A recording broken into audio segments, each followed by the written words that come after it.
And I wanted to ask you, what's the difference between a will and a living trust, and which one is better for most people?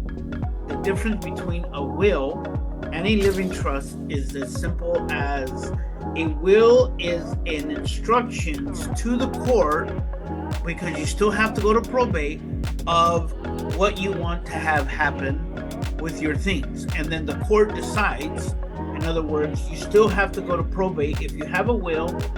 If you have a living trust, it prevents you from going to court, which means it saves you on probate fees.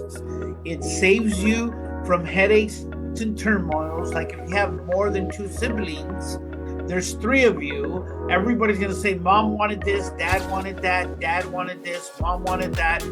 However, with a living trust, it's a more detailed instruction of what you want to have happen. A will only has, this is what I wish to have happen, and it tells the court what you would like to have happen. But there is no witnesses required, there's no legal verbiage on there, and I basically call it, I love you, I give you everything that I have. I love you will, so to speak. A living trust, however, can document and say, hey, if the house has to be sold, I want the money to go into a trust, stay in the trust. I want it to accumulate interest so my kids or my children can go to college when they grow up, and or when they get to 35, because every 18-year-old right now, or 20 and 25, and well, if they're my kids, they're still 30, and sometimes they go and come home. But when they have less economics about what's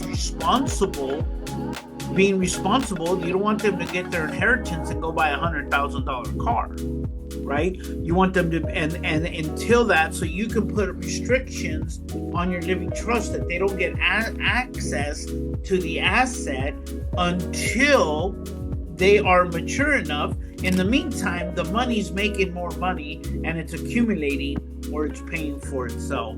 So the biggest definition and separation from the both, in layman's terms and as simply as I can instruct it, is that a will is a wish document that you're going to tell the court what you want to have happen. A living trust says, this is what I want to have happen, and that's what will happen.